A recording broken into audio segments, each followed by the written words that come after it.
This is what it means to be a queen, or queendom is what these gals use. They make reference to the book Why Men Love, which I've covered in a past podcast. I think if you search on YouTube, uh, Unplugged Alpha and Why Men Love, I've covered that.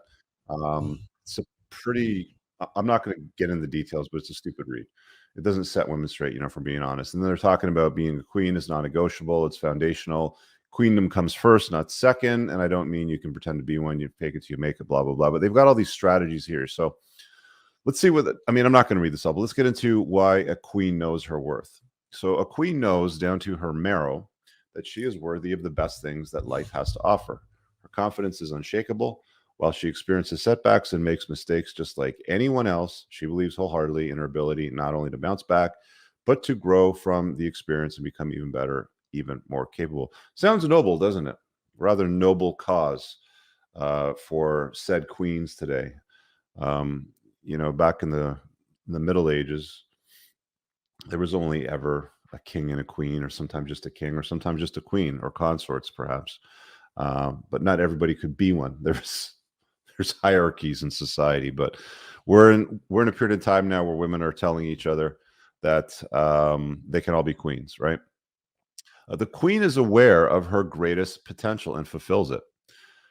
Okay, also sounds noble. What she's capable of fulfills her deepest potential in all areas of life. She values personal growth for the sake of its own.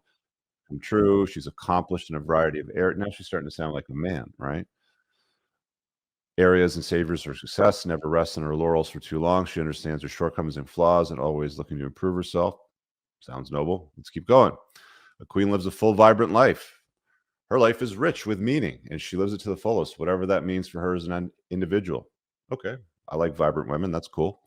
A queen suffers no fools. Now it's getting interesting.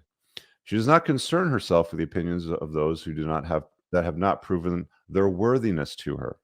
She does not give her time or energy to anyone who disrespects her or fails to acknowledge her worth. So she's setting her worth, apparently, by their definition. Man doesn't decide what her worth is. Man looks at a woman and says, she's beautiful, she's not beautiful. That's how society works. Man says she's attractive, she's not attractive. That's how culture works, right? That's how society works. But you're not allowed to have an opinion on her worth because she decides that for herself based on the vibrant lectures that we're getting over here. But it keeps going, but it keeps getting better. A queen does not, we've gone through about 4 of these right now, and we have not heard anything about queen being feminine, dressing nicely, having nice long hair, manicured, clean, well shaped, hourglass shaped, or anything like that. They've covered none of that. Okay. The queen only couples with an equal. She does not consort with peasants or princes, but only other full-fledged kings in their own right. She does not use her power to elevate anyone else to her status. How many times have I said women don't care about your struggles? They wait at the finish line and they pick a winner. It's funny because I've seen about 4 or 5 videos in the last 6 months show up in my feed and like clips. There's always some nerd from the Mano Swamp that's like, oh, Rich is wrong about this and here's why. And then like everybody's like, no, Rich is right, you're wrong. Anyway, she does not use her power to elevate anyone else to her status. She is not a kingmaker.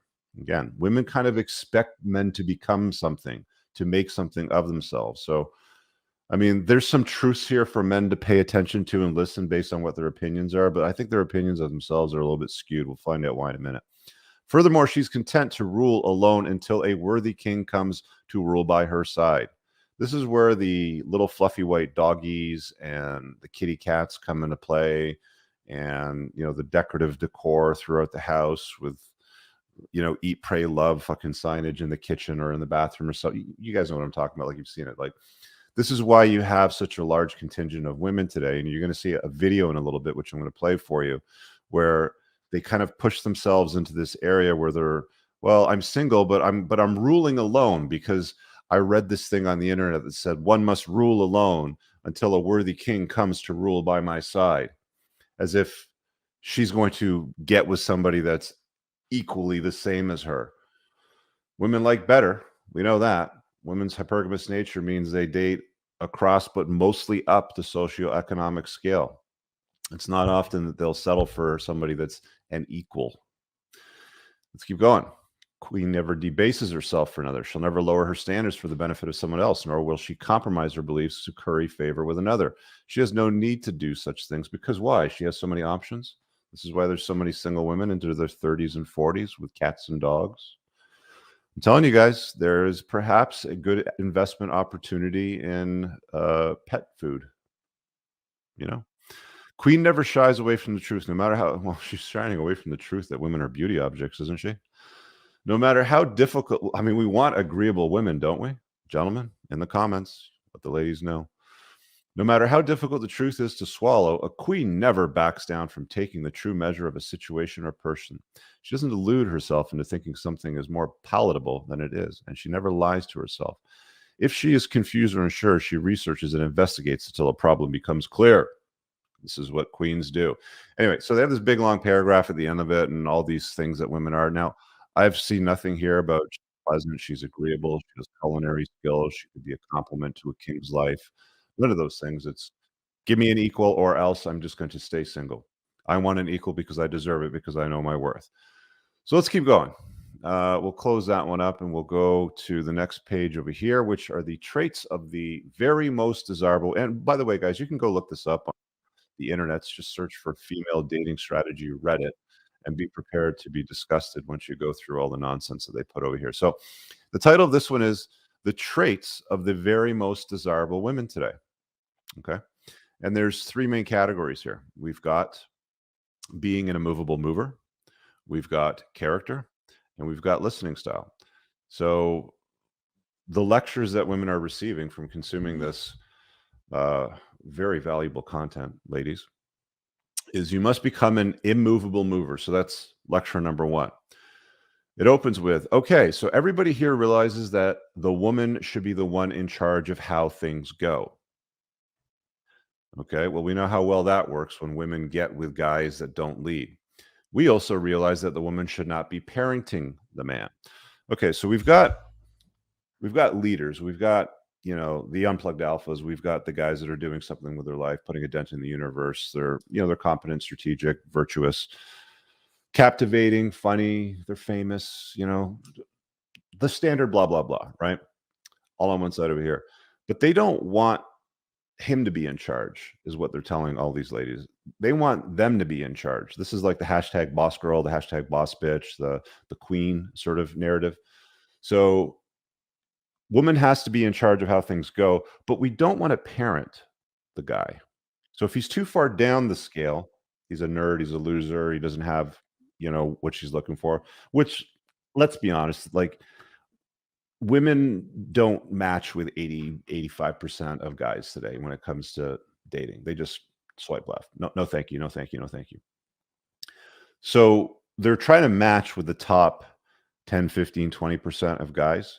So they're competing for a very small pool of guys. And then they're in this avenue eliminating any guy that's a leader that wants to lead or would, lead in a conventional or classic way in a relationship because she wants to be the one in charge. So the first piece of advice that they're giving these ladies over here, the ladies, Bill Burr would have a fucking riot with this one, is you must be an immovable mover. You must be a man, basically. You must be a leader. She is the immovable mover, or that which moves without being moved. Does this have anything to do with her weight, perhaps? She seems trustworthy and reliable because she is how she is, and trustworthy and reliable. Is that a trait that guys look for in women? Let me think. No. Women are beauty objects. we like the looks of a beautiful woman. We don't think. I mean, you want trustworthy and reliable. Get a Toyota, right? Anyway, the way I understand precisely, but she makes children feel safe while their parents are immovable. Okay, it makes men feel safe in a good way too. Yeah, because we want women to make us feel. I don't know a single guy that's worth his salt that thinks to himself, "I want a woman that makes me feel safe." This is a trait that women look for in men. Like, are you guys starting to see a trend here? They're basically trying to teach or convert conventionally feminine women into men, right? They want these women to make men feel safe, really? Because if there's a bang in the night, how many chicks do you know that would jump out of bed and go running downstairs to deal with the the broken glass window, or whoever the bad guy is in the house. She nudges him, hides under the covers, and says, "Get up and go deal with it." There's absolutely no woman there that does that. So this is just a big fat lie, as most of the rest of this is too. If you can direct things while seeming to stay in yourself, you are calming and safe presence while also seeming adoration worthy. Yeah. After all, the two phrases above are oh, it's religious. Now we're getting into God. Nobody says, man, God is so boring since he is immovable. Mm. So now they're comparing these queens are now comparing themselves to God.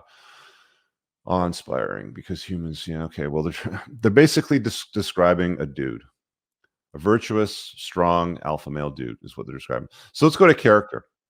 This is the second trait that you must possess beyond being a boss bitch, essentially. Character. She has a character of benevolence even while staying still in who she is. She respects service professionals. That's the first thing that you have to understand, ladies, is respect your servers when you go to a restaurant. She is kind to animals, because that's the first thing that I think about when I look at a chick. She looks kind to animals. I'm not looking at her rack. I'm looking at, I bet she's kind to animals. That's exactly what I'm thinking, right? She doesn't make fun of the unfortunate. Well, that's like what chicks do, right? I mean, guys do that. They make fun of the unfortunate sometimes. You know that if she were in a tough situation, she would do the right thing. She probably wouldn't do anything if she was in a tough situation, if we're being honest. She's either going to call her dad or she's going to lean on her boyfriend or her husband. Though they're basically saying become a man. You don't need no man. If you're in a tough situation, you would do the right thing. You got this, girl. Though she prioritizes herself in all normal life situations, you suspect she saved a kid from a burning building. Great. Oh, that's rich. How many women run into burning buildings and carry people out? Last time I checked, most firefighters are men.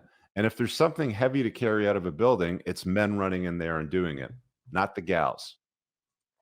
Oh, or take a bullet for somebody weak and defenseless. Gee, why does this sound a lot like a man, right? The character of a man is basically what they're describing here. Anyway, I'm not going to keep boring you with the character area. Listening style. A Becky listens, but a dream girl has gravitas. When a man tells Becky his deepest secrets, she's sympathetic. When he tells a dream girl his deepest secrets, she is silent for a bit and then says, "Thank you for telling me that," before either saying she needs to think about that more or making a serious observation. She then may offer a hug, but it's not an empathetic hug. Empathy is when you express, "I am currently feeling what you feel," but rather a compassionate hug. Oh, man. Taking care. Oh, hang on. Then all the other stuff we know, taking care of your health. Okay, at least I give them that. Taking care of your hygiene. Good. So they're not gross, hopefully. All that stuff is great, but not good enough to move someone up from Becky category. That's interesting. They use the word Becky to describe that. A desirable woman, a dream girl, according to some other posts I saw, is an immovable mover who always seems to be doing precisely what she wants to be doing, who prioritizes herself in all normal situations, but who you're sure has an ironclad enough character to take a bullet if some, yeah. How many women have taken bullets in history? It's only guys that sacrifice them. Men are the disposable sex, women are the protected sex. When the Titanic hit the iceberg, did all the ladies say, "Hey guys, go ahead. You go. We'll just step aside. All you guys get off the boat. We'll just wait over here 'cause we're the ladies, we take bullets. This is what we." No. Women and children first. It's always been that way. It's always gonna be that way. They're defining the characteristics and traits for the most part of a man. Hey guys, I really hope that you enjoyed that short clip. If you did, consider supporting the creation of content by checking out my supplement line. Pinned in the top comment below of this video in the comments, there's a link to the unpluggedalpha.com/shop. When you click through, you'll be able to land over here, and the entire lineup is broken down by category that it performs best in: estrogen metabolism, fat burning, your foundational essentials for health, immune health, performance, and testosterone support. If you check out with coupon code ALPHA10, you'll get 10% off on your first order. There's also the option to use the subscribe and save model, where regular shipments will be sent over to you on a regular basis, and that gives you a little bit of a discount, and your supplement facts are always broken down over here. Thanks for watching. I hope you guys have an awesome day. And again, check out that link. It's pinned in the top comment below in this video. Peace out.